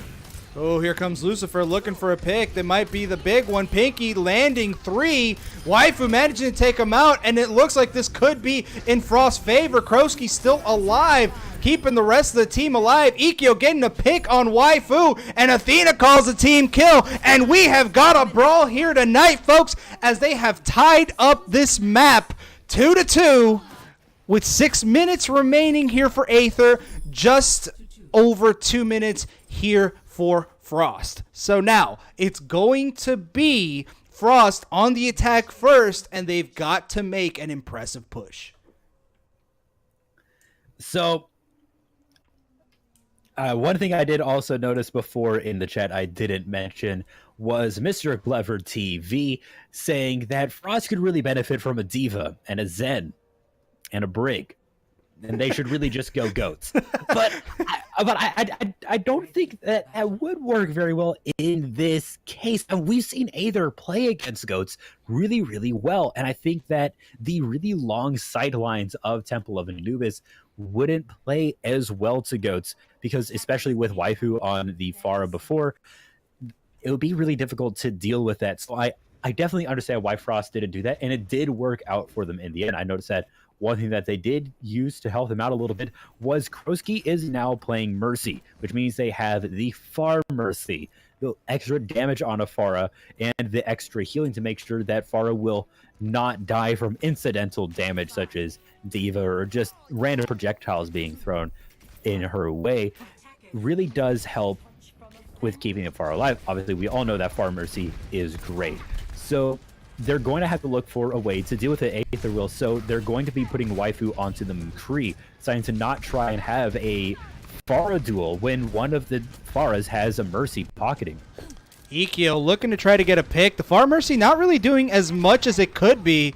And it looks like Ikkyo landing that first pick on Waifu. That could be what they need, as Pinky picks up the pick on Hip Hip Jorge, starting to get really aggressive, looking for that pick. Gets Ruby Glyph, and it's still making waves, still up into the sky. The Far Mercy gonna cause a lot of havoc. They've got to get in on the point, though. Shazam turns around, the hammer down comes out. Shazam gets taken out. Lucifer looking for the pick on the Mercy, but it's not going to be so. They've got to be careful, though, as the pick comes out from Ikkyo. Waifu finally getting back in, and here comes Justice raining down, landing too. Pinky showing Aether that they are still not going down without a heavy battle, showing Waifu that there is still a enemy Pharah that could really make their life a living hell. 1 minute and 23 seconds on the clock. They do not have a lot of time to keep themselves going.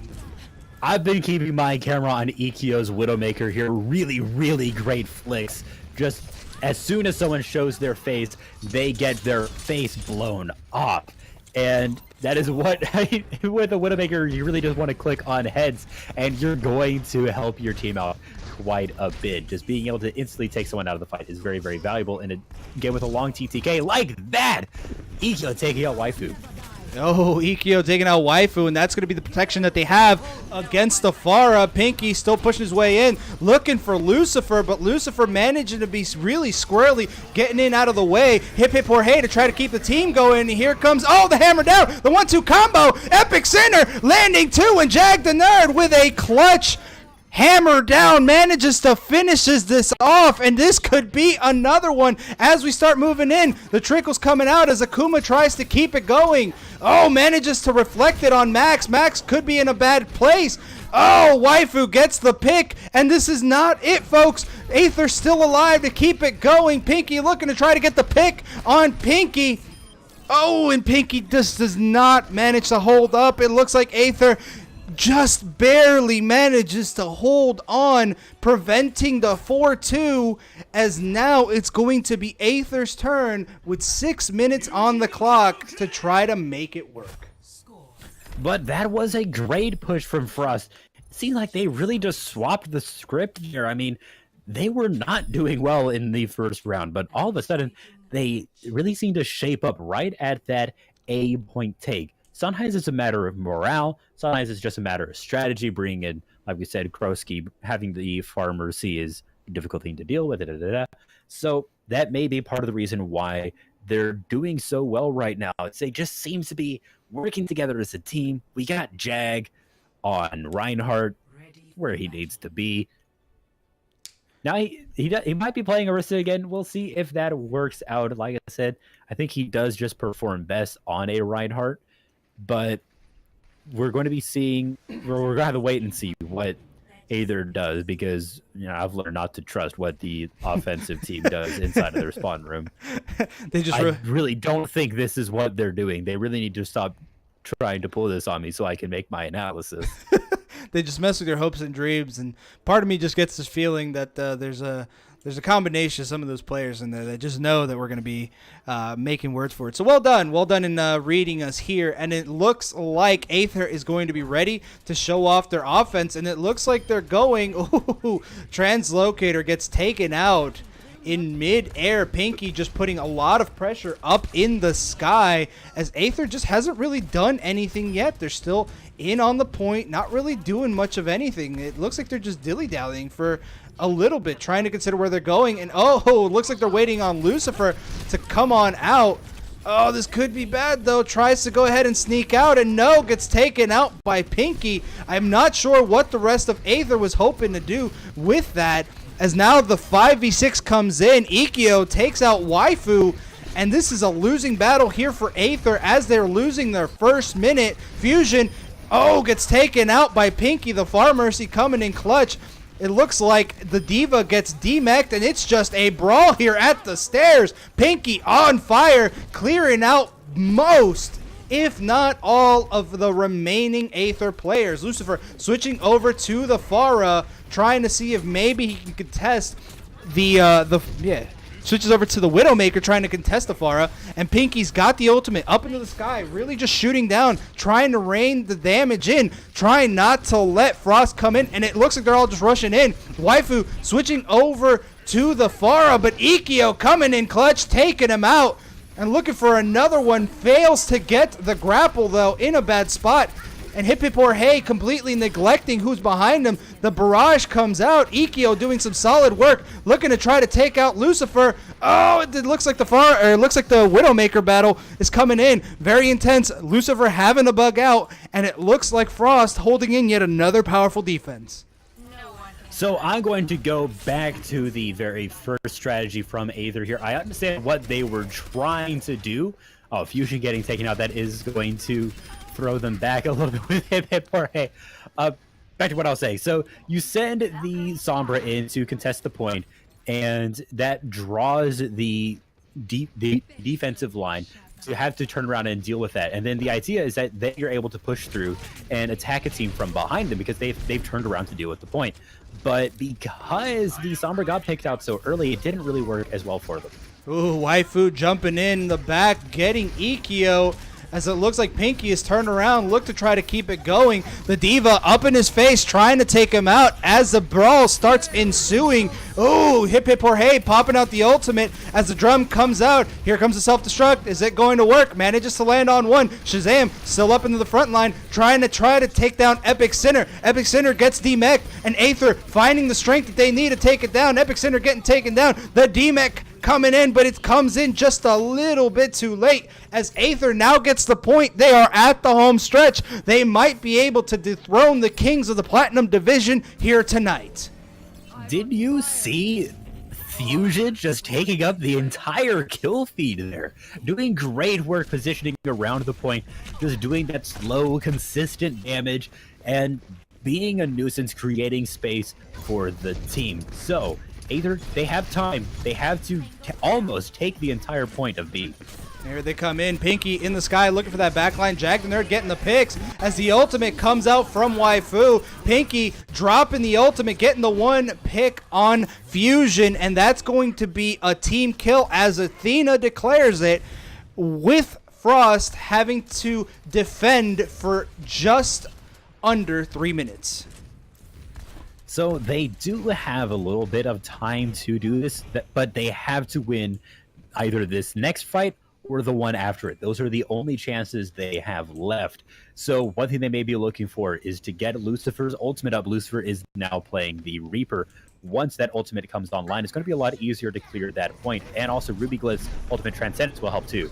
Oh, here comes Ikio up in that front line. Lucifer getting the pick on Kroski, but Ikio picking it up against Lucifer. And there is an Angry Monkey, but with a Reaper, there is a lot of HP to farm. Oh, the Reaper battle. It looks like he manages to win it. The die comes out. Ikio gets one, gets taken out by Shazam, though. And it looks like Aether getting routed once again as they're holding in just over 2 minutes. Frost might be able to get this legendary win.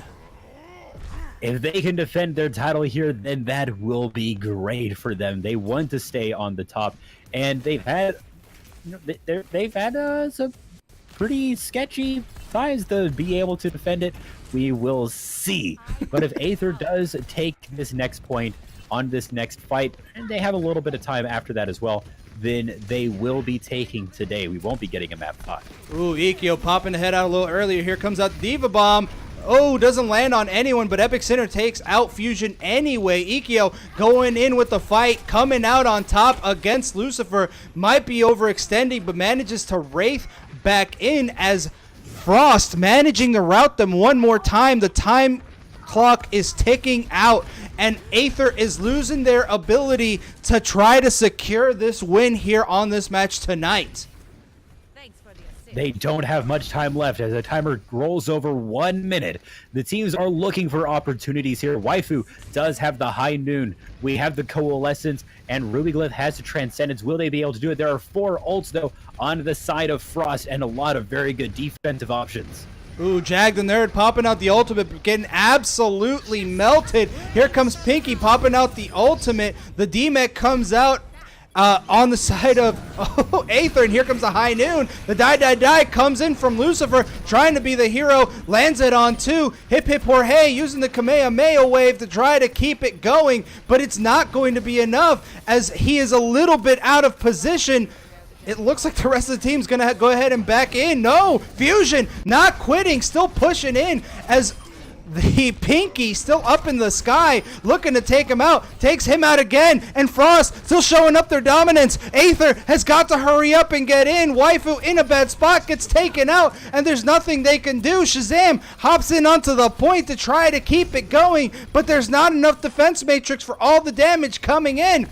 The Lucio coming in to try to help contest, but no! Pinky landing it in midair. Lucifer Akuma finally finds it in, and the die comes out, clutching out the rest of this. The zoning ultimate comes out from Epic Center, and it looks like it just might be what they need to make it work. Waifu not able to get in on the point, and we have done it. We are now at the legendary Game 5 for all the marbles tonight.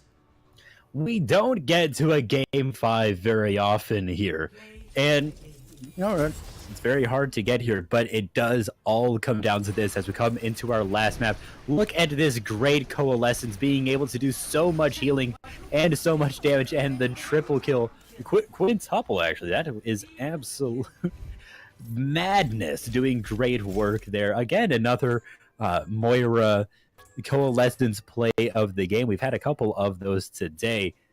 That's actually the second one by Hip Jorge tonight. And I'm really glad at the way that the play of the game system is actually picking it up, because they are they are recognizing fine. The DPS did do the work, but there was an extra facet behind it that really made it successful. And honestly, having a Coalescence in there, able to dish out damage and heal at the same time, is just an incredibly powerful tool. That is just something that, if you have it and you line it up just right, could be just devastating for the receiving end of that. And one thing I would like to point out that game is Max, who did such a great job on Mercy. Seemed to be having a little bit of an easier time on Mercy than on Ana. I usually go and say that Mercy is an off healer, but if the person is really, really good at Mercy and knows what they're doing, it is something you can be good at, even though you pretty much just press 2 buttons. Listen, it's all about positioning and game knowledge, being able to read a situation and knowing where you need to be so you can stay alive. If you can manage to pull out this res in time and not die, overall, really, really great plays from Max. And that was one of the reasons why Aether was having such a difficult time, was dealing with the Far Mercy. They couldn't ever really secure the damage that they needed to deal with that. And also dealing with the reses in general is very difficult if you are not able to really respond to those properly. Alrighty, folks, we're starting to come into our match 5. Please start giving us a hashtag for who you think is going to be your player of the match tonight. Honestly, there is a lot to choose from. There has been just so much going on as these teams being equally met in this field of battle, just really giving us a great show and a great run for our money. So, yeah, go ahead and blow that up. Let us know who you think. We'll be letting you guys obviously know who is going to be from us. And here we go in. 30 seconds till they got in. What could we be expecting here? Let's see. Well, we see a lot of different stuff on this map in particular. As far as pro play goes, last season we did see a lot of Orisa Hog, but we've actually been seeing more dive compositions come out now, so the teams can maneuver around the pit very well. You see a lot more going into the area with a little spire back behind the point above the tunnels, which normally you don't see a whole lot of, and more mobile composition. So I would like to see some of that come out, but if we take a very initial surface level look at this, probably isn't going to be happening. We appear to be getting goats from the side of Aether. Yeah, they might be. I don't know if Jorge is going to go ahead and switch out of that at the very last second. That's going to be 4 tanks, 2 healers. I mean, they've got to hurry up and figure out what they're going to do, and I think they're probably going to stick to that. And so they are. Jag the Nerd and his team of Frost going to have a standard. No, he got you.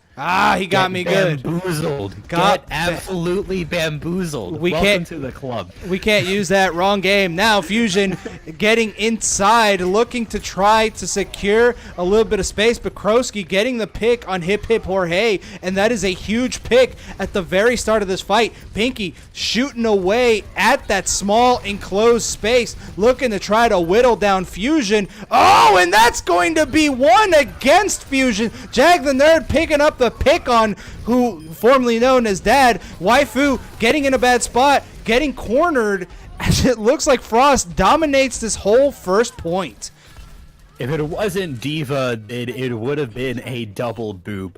And by golly, getting Fusion out of the point, out of the game was massive in being able to take the point. I think they were already looking forward in that. They were already looking pretty good in that fight, but after that, it was just downhill.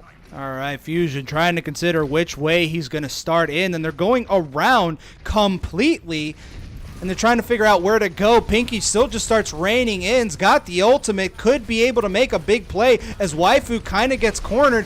Here he comes in looking for another boop, and the Justice comes out from above. Pinky managing to take out 1. Lands it on 2. Epic Center follows that up. Goes in again. That's a quad kill coming in. Fusion managing to land a solid hammer down, but it's not going to be followed up on as Frost now moving in past the halfway point. 55% and climbing. Now, you need to have a way to deal with this Far Mercy. I mean, obviously, it's very difficult to kill a Pharah and a Mercy when they're both just flying around in the air together. It's why the ship exists in the first place. So there needs to be some sort of response to this. The nuke could actually be used to take that down. Sipsty, if Sipsty is able to get a good rocket boost off and take out Max while in the air, but in this point in particular over that pit, it's very risky to do. Oh, the Diva Bomb from Sips T from downtown manages to land it on 2 as Hip Hip Jorge helps clutch out the rest of the fights. Ikio getting backed up into a corner, looks to try to get the Zenyatta, manages to land it just in time, but not before getting taken out. The overtime clock manages to hit in, but Aether clutches out the remaining bits, and now they are making their headway, but they cannot lose a single fight. If they do, then that is going to be pretty close to the end, at least the first or the beginning of the end for them. But I mean, the same goes for the side of Frost here. If they aren't able to take this point now, it is going to be very difficult for them. But Graviton Surge. Here they come in. The die comes out from Epic Center. Lands 2. Oh, and breaking it down. That could be the end. That is disaster here for the side of Aether as Frost comes out and just completely cleans house. Sips T gets taken out. 99%. The overtime clock comes in, and that's going to be it as they secure this first round. It looks like they might be able to really secure this victory tonight. That exuberant earth shatter right at the end from Jag. He definitely seems to be really coming into his own now right at the end. He was having a few issues, not really winning some of these tank duels throughout the game so far up until now. Just the last game at Temple of Anubis and this game now really does seem to be coming out ahead on these tank battles here. And that is incredibly important. I think is part of the reason why Frost is now coming out ahead. All right, here they come in once again, and it looks like Aether has completely avoided goats for practically the whole night. I like that they're going for the 2-2-2s combos. There's just so much that really goes on. Fusion makes the initial contact as Ikio picks up the pick on Waifu. Fusion still trying to push in, but gets absolutely melted by Epic Center as Epic Center pushes in. Krosky takes out Ruby Glyph. Hip Hey in a bad spot, having to back out. And it looks like Aether gets routed as Frost picks up the initial point grab here. It seems like Aether did a really good job of practicing against Goat so that they would be able to figure out how to deal with one of the dominant compositions inside of the whole game of Overwatch right now. But this is such a standard composition. If you just scroll back the clock a little bit into Season 10, Season 7 or so, Farm Mercy has been good for a while. And they seem to be having such a difficult time against this.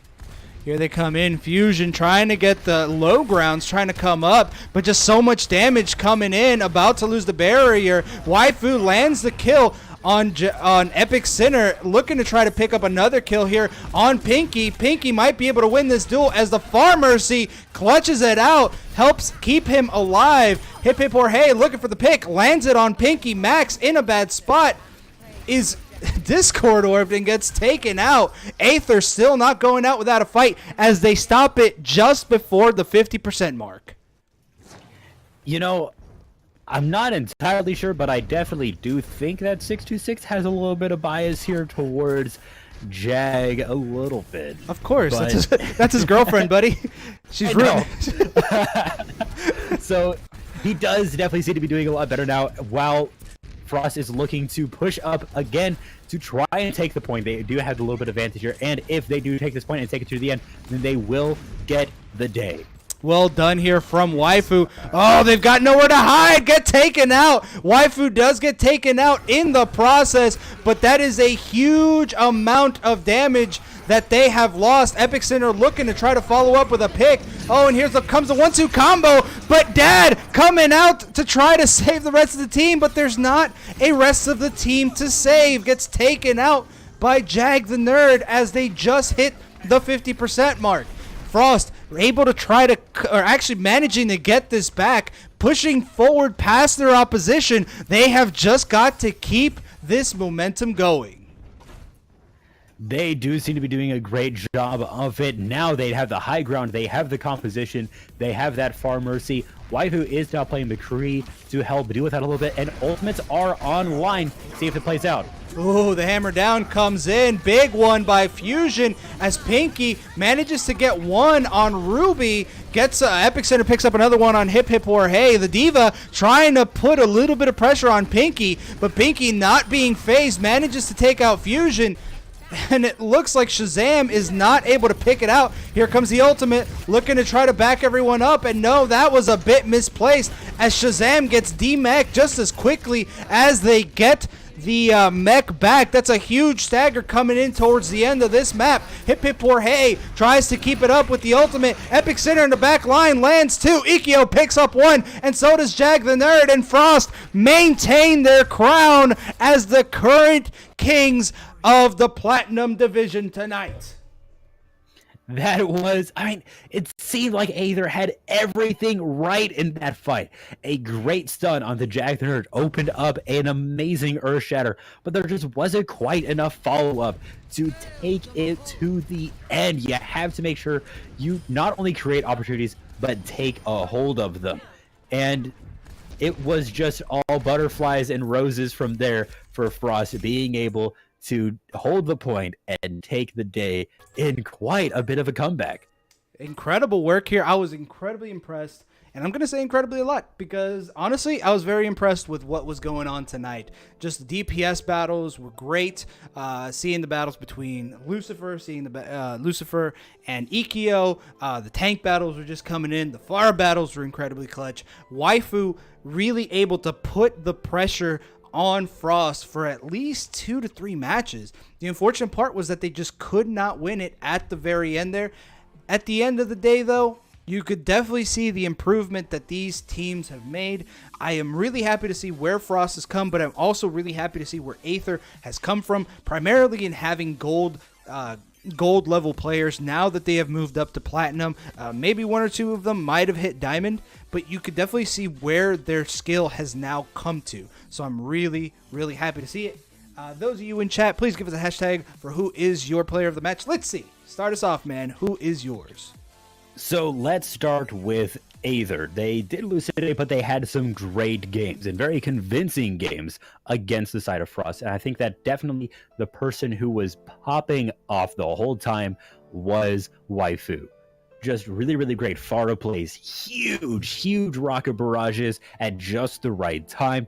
Really great flanks and really great McCree plays. We had the really good high noon on the very first game as well. Overall, I think a standout player on the side of Aether. You know what? I'm going to go with another Aether, and, I'm going to give this one to Hip Hip Jorge. I mean, 2 plays of the games as a support, that I say it's relatively unheard of. That is really rare to find. And the fact that he manages to use those ultimates for proper pushes, able to heal, attack, and do so much at any given point, that was incredible work. Great work, though, on the side of Frost, but I was just impressed. I was really happy to see that Moira work really come in clutch. Just really good stuff, really able to find those targets, take them out. So that's mine. Amano, who do you got? I gotta give it to Pinky. The Pharah plays on Temple and Numis, Frost come back after this. It was definitely Pinky and Ikio were definitely showing off on the DPS tonight, and it was really well. And I have to give it to Pinky and this Pharah. I'm going into the chat, and I'm seeing a lot of love here for Pinky. 626 giving love for Jag. Of course, and Jag the Nerd is absolutely right. As of right now, their record is 3-0. They are currently undefeated. And going to follow through with what Zentoxin says. Yes, let's just be happy that this stream has significantly less goats. Victory. We've got and not only have we not seen goats, but we've seen goats get beaten by other things as well. Right. There's just, like, if you do watch the Overwatch League, it's usually a lot of goats mirrors. And I get it. It's at the professional level. They are at the absolute max. But when it comes to the lower tiers, goats is not the end-all, be-all composition. It requires so much from everyone. Everyone has got to be on the same page in order to really get the victory. And if the whole team is not ready to really swoop in and get those picks, then don't expect the same level of results that you would get out of a pro match. Yeah, and a lot of goats is really good teamwork and really great call-outs and having very decisive movement as a team because you have to stay so grouped up. And that's one of the reasons why it doesn't always work as well inside of solo queue. And also, one thing to note is that even in Overwatch League, there have been things that work against goats on 2CP. We've seen I did mention this earlier, is running 4 DPS to try and just break down goats through insane amounts of damage, and then you have ultimate economy. You're able to work that through a little bit better. So I think that goats is fading out. We've had Brigitte nerfs, and we've had Reaper buffs and McCree buffs to make him more powerful against tanks and things like that. So I think that goats is starting to be phased out a little bit. I wouldn't say too much. I'd say it's not too much. It's still there. It's still there. And I don't ever want it to be gone completely. Right? I like there being different play styles. I had the exact same problem with dive when dive was the only thing you could do for season 5 through 7. Oof, yeah. Ish. It was horrible. It was just whichever team played dive, they won, and whichever team played dive better, they won. And you could say the exact same thing about goats. And people were complaining about dive back then, and people are complaining about goats right now. And I think that is valid. So it is starting to phase out.